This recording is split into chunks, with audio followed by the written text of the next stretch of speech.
Jnanatimirandasya Jnananjana Shalakaya Chakshunaminitanjena Tasmai Shri Gurave Namaha Gurave Gaurachandraya Radhikaye Tadalaye Krishnaya Krishna Bhaktaya Tad Bhaktaya Namo Namaha Yam Pravajantam Anupetya Apetya Kritam Rapaino Vidhakatara Ajuhava Bhuteti Tanmaitaya Tadavo Benedus Tam Sarvabhutam Hridayam Munimanatosmi Narayanam Namaskritya Naram Chaiva Narottamam Devim Saraswatam Vyasam Tato Jayamudhirayat Bhaktya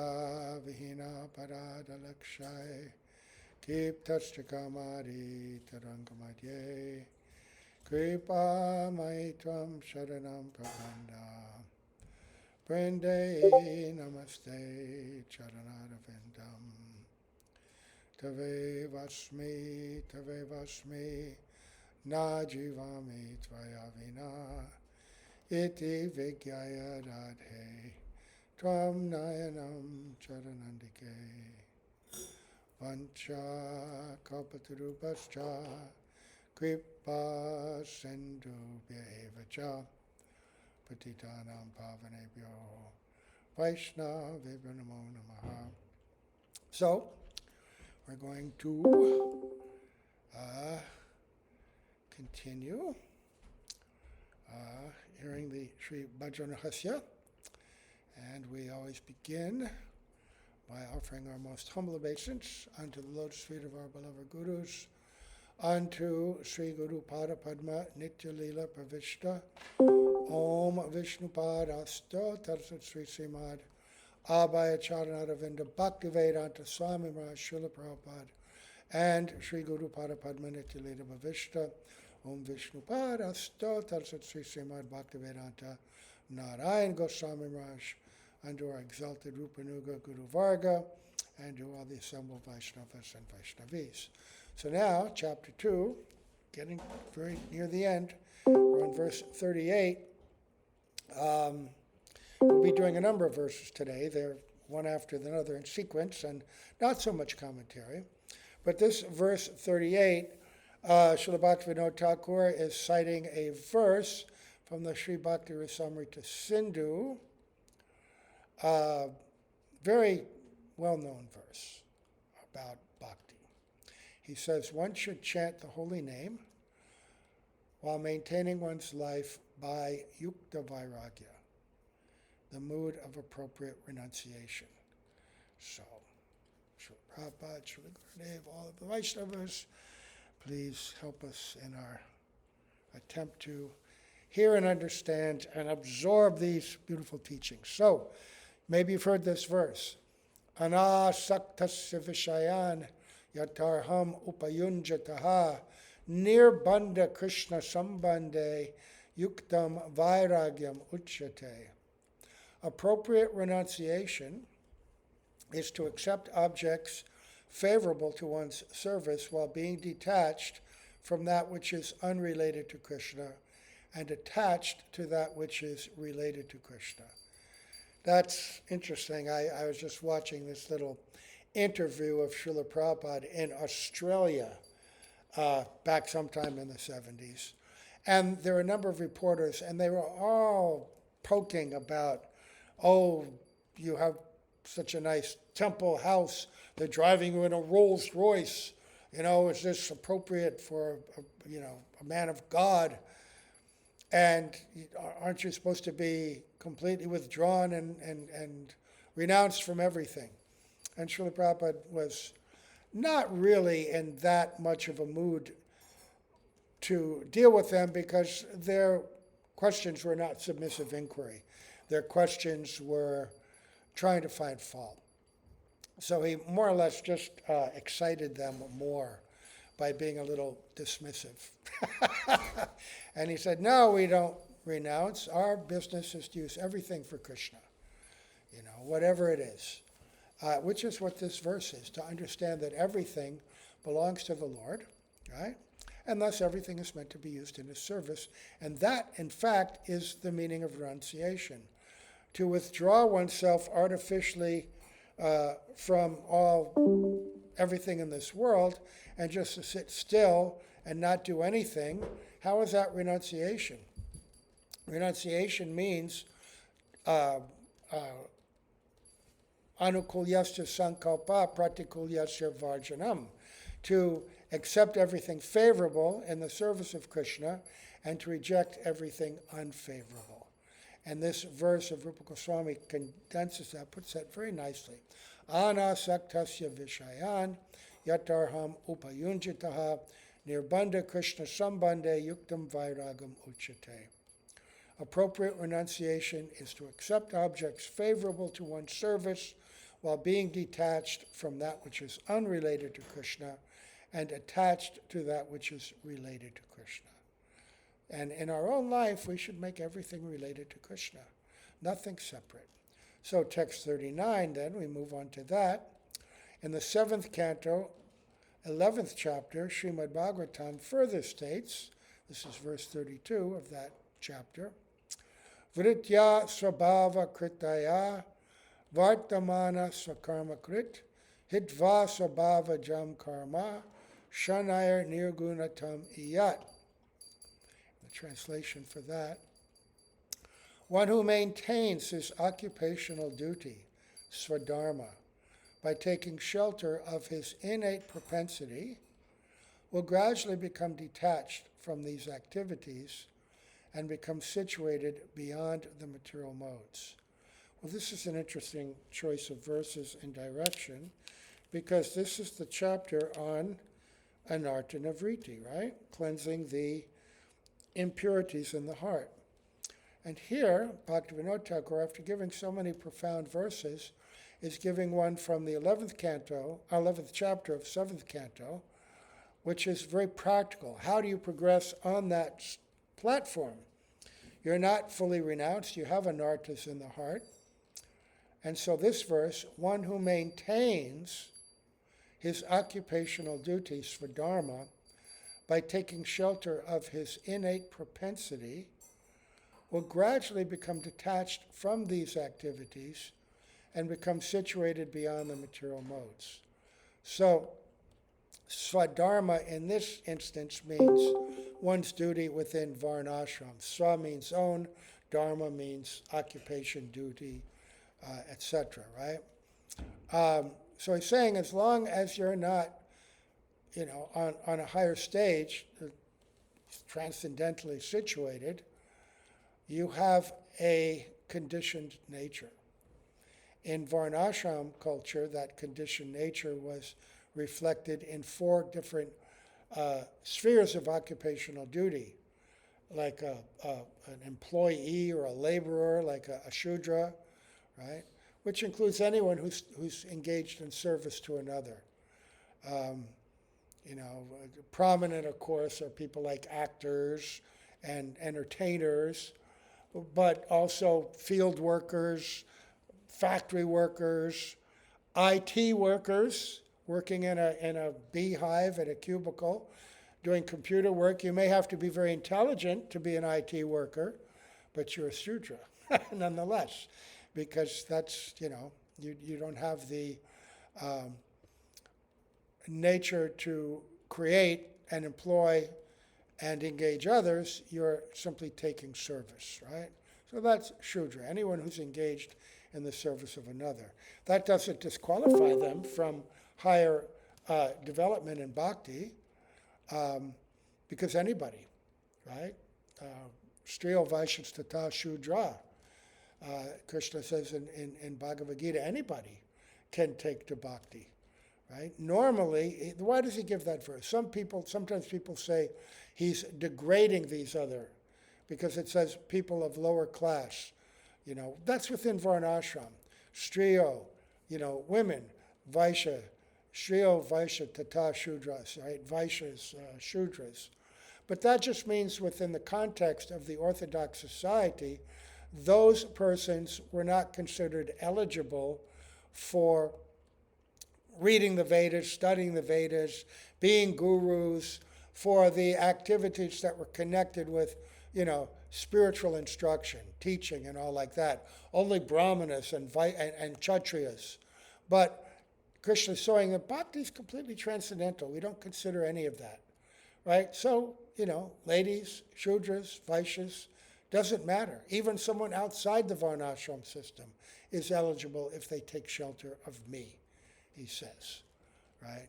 But while we are conditioned, he's saying, use your conditioned propensities, perform your duties, but do them in connection with God, like the previous verse was saying. Understand that everything is meant for the service of the Lord, and Varnashram points people into that direction.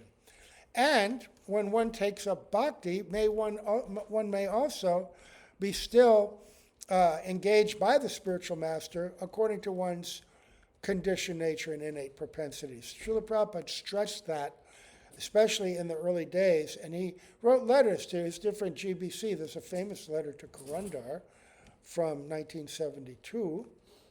Kurandar was temple president in LA, one of the early GBCs, very talented person. And Srila Prabhupada says that engage people according to their nature, right? By engaging them in that way, they'll have a natural taste for that activity. But now they're engaging it in Krishna's service. So you just dovetail. He always uses that word dovetail, right? Dovetail in carpentry means you take two pieces of wood and one has an innie and one has an outie and you join them together, like a joint. Now they're joined together. So joining your innate talent and propensity in Krishna's service, you're very happy in that work, right? And you can do it very enthusiastically. Right? And then he said also in that letter, let every devotee find their individual genius. Right? In other words, what are their talents? What has Krishna given them in this lifetime? Let them engage that in the service of the Lord. Right? And this way, they'll naturally be able to let go of all the other things that are burdening us, all the other attachments, because by the seva itself we'll become purified. And the mundane attachment that we have for these things will also become purified. So musicians, they're naturally attracted. They learn mridanga, they play harmonium, they like to sing. Right? But you should do all these things, doing Krishna bhajans, with the eye to realize that I'm not doing this with the same mood and intent that I used to do it. For recognition and praise and honor from others. I'm doing this for the glory and happiness of the Lord. And that's true with every service that we take up. We may have a natural propensity and taste for it, but we have to readjust the focus and purpose of it. The activity may be the same, the cheshta, but the underlying bhav, the mood and intent with which we perform it becomes different, pointed towards Krishna. So, but he says, this is very interesting because it's all about anartha nivriti. Now, towards the end of the chapter, take shelter of one's innate propensity, perform your duty, and if you're in varnashram, you do that, and then you're in bhakti, you do that. Sometimes they overlap. Until you come to the higher stages of development, you're still bound to your worldly duties. Right? Bhaktivinoda Thakur explains that in Jaiva Dharma. And that will come up also in the last part of this chapter. Now, text 40. Srimad Bhagavatam, 11th canto, 7th chapter, same place, a few verses later. Prana vrit yaiva santushyan, munir naivendriya priyai, jnanam jata nanashyeta, navakiryeta vanmana. I have taken a lesson from the way in which the vital force within the body operates, that one should eat and drink only as much as is required to sustain the body. A sadhak should also eat only what is needed to maintain his life. A sadhak should not enjoy sense objects merely for his own gratification, otherwise his intelligence will become corrupted. His mind will become restless, and his speech engaged in topics unrelated to Krishna. That goes back to the very first verse of Upadesha Amrita, right? Vacho vegam, manasa kroda vegam, jiva vegam, udutapasta vegan, etan veganya, vishaheta dera, sarvam apimam pritivim nasishat. Control these different urges of the tongue. What are you going to eat? What are you going to speak about? Right? The belly, the genital, right? They're all in a line.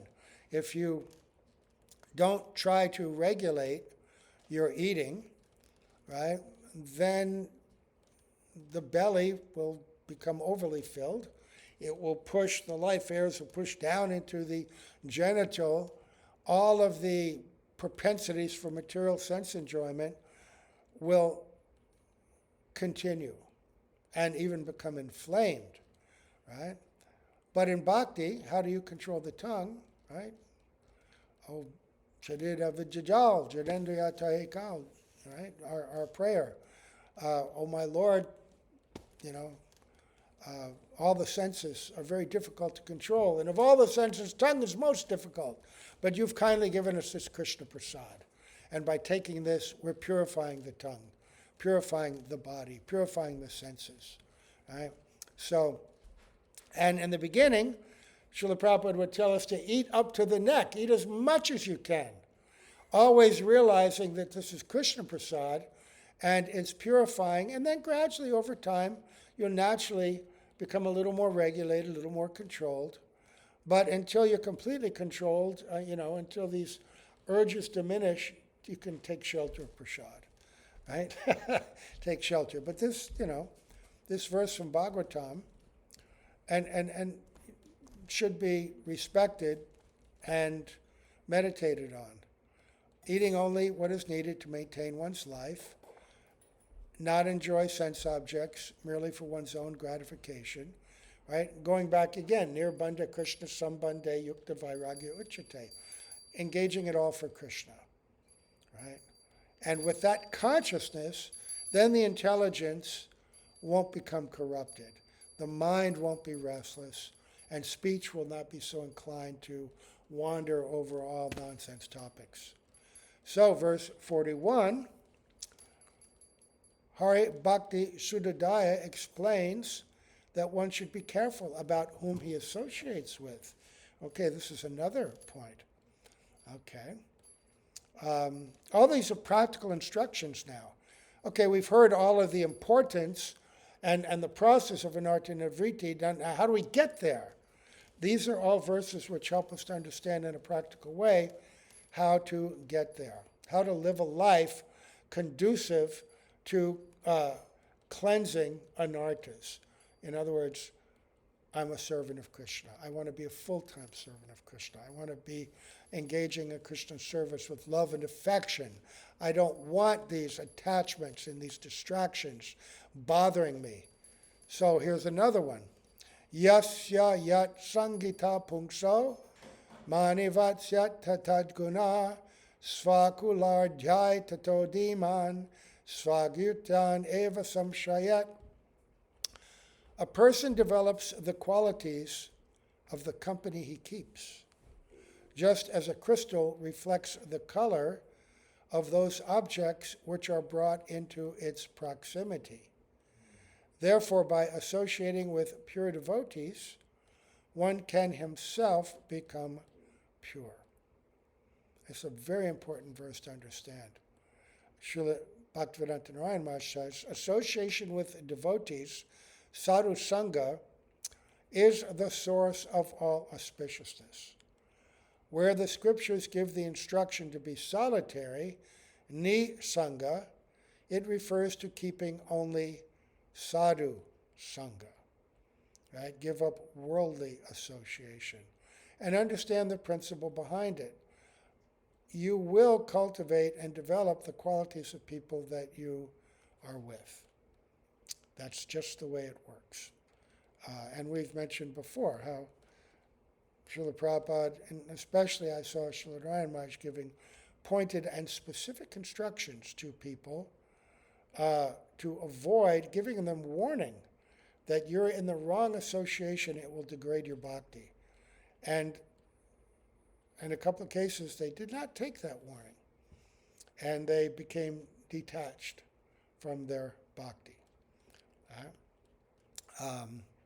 Very sad. There was one devotee who had come to Srila Gurudev. He'd been given sannyas by one of my godbrothers, and he tried to write a Bhagavad Gita commentary, and he showed it to Gurudev, and Gurudev said, sort of encouraging, but he said there's a little impersonalism there. And until you're realized, you can't avoid a little impersonalism, right? Anyway, this person started, living in India. There are many Euro yogis and Westerner yogis who come who are very impersonal. But they like to be in India, and they wear the clothes, and they like to hang out and go here and there. And he began to associate with some of them, and he was warned, and he gradually fell away. And up until then, he had thought that he had a very close relationship, because Srila Gurudev was always very friendly to him and very encouraging. And then one day he shows up at the Mathura Mat, dressed in some kind of Euro yogi clothing, those stupid baggy pants that come midway to the calf, and those kurta things they'd wear, and the dreadlocks and all, just ridiculous. Anyway, he showed up, and with his friends, he says, "Yeah, I want to introduce you to this great guy. He's a sadhu. He's my friend." He impresses Euro yogi friends. And Gurudev was sitting giving darshan, and he came up to him, and Gurudev wouldn't acknowledge him. He says, "Well, Gurudev, it's me, so-and-so." He says, "I'm your friend." He says, "I don't have any friends except those who dress like this." And he just completely dismissed him. He says, "I don't know you. I don't know your friends. I have nothing to do with you." Because he had abandoned devotional association and devotional principles against the warning of his Shiksha Guru. And while he was living like that, there was no association. He had given all that up, and he rejected him. Said no. And so he walked away distraught, never came back because of that association. But if you associate with devotees, even if you're not very qualified, you'll develop those qualities quickly, right, by good association, right? Because that association is nourishing, it's enriching. And there's two ways to associate sadhu sangha. We question, well, I can't always be around directly with a pure devotee in his physical presence, but there's two kinds of association. There's vani and vapu, right? Vapu means that you're with them physically, close proximity. And there's great benefit to that because you're observing them, you're hearing Shabda Brahman directly from their lips, you see how they behave, you see how those who serve them that behave. In one early section of Jaiva Dharma, Sannyasi Thakur is associating with Prem Das Babaji, and they go to visit Prem Das Babaji's guru. What name?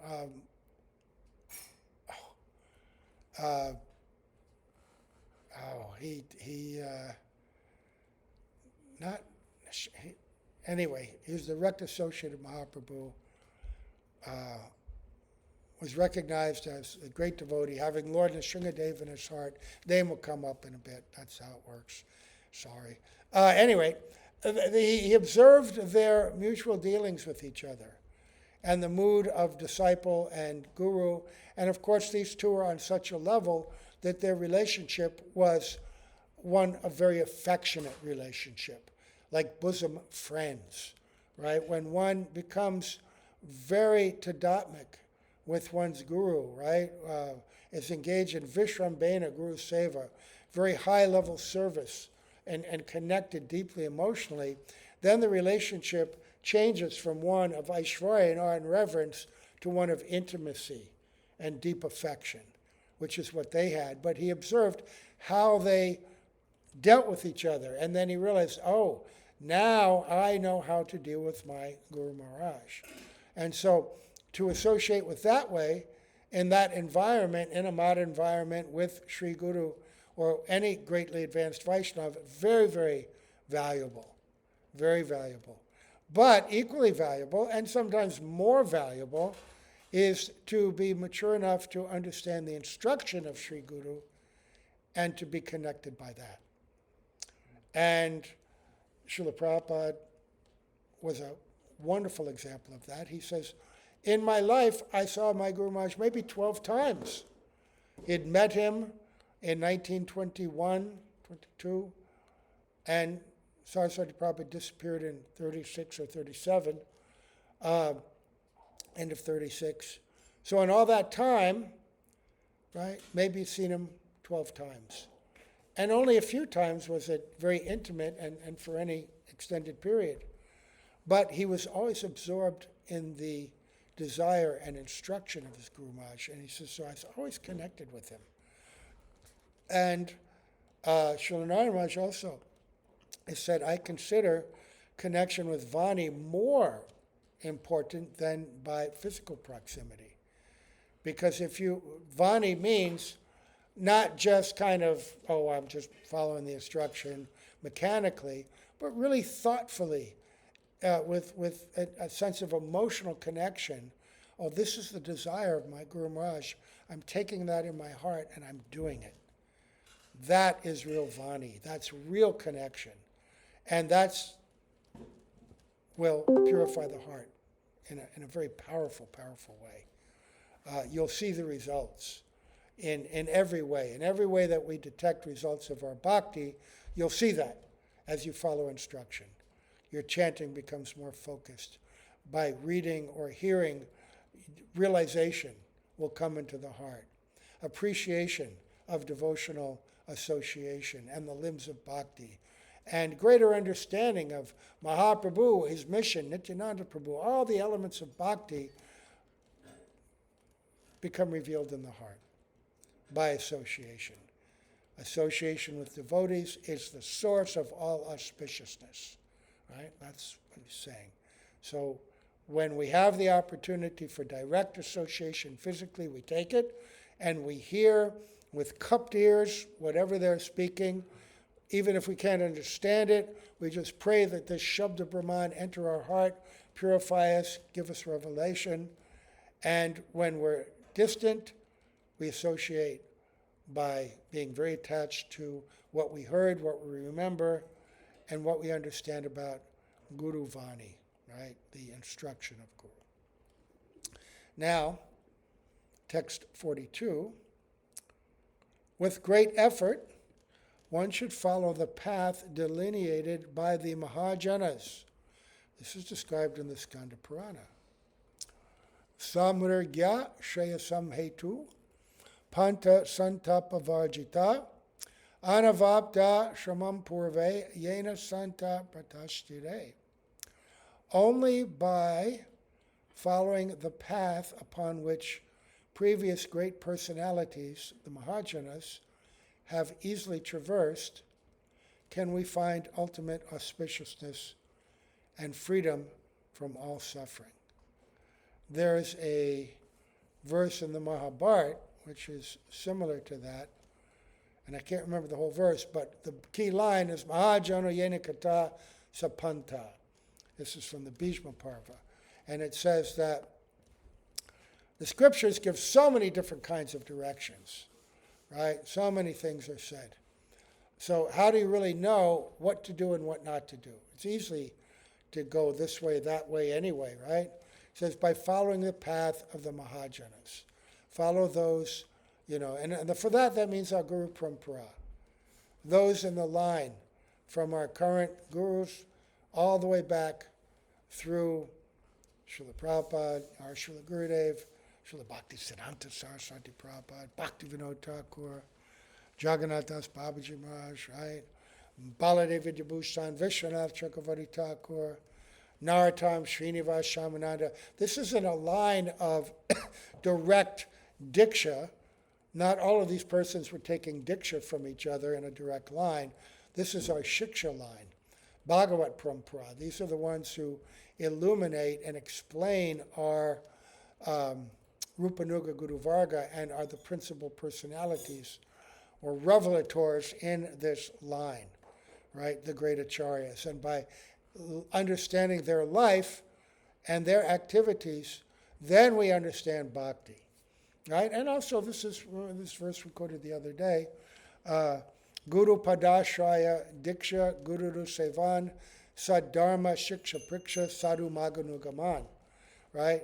Developing faith, surrendering at the feet of Sri Guru, taking Diksha, engaging in service to Sri Guru, inquiring from the scriptures, asking questions, listening attentively, and following the path of the previous Mahajanas. This makes bhakti very clear. Right?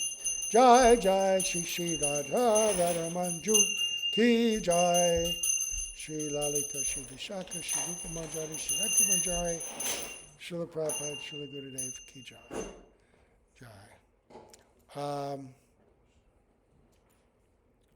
Yes, so let's see. I think we're going to stop here, because then tomorrow we can finish the chapter. But this next verse requires some considerable talk.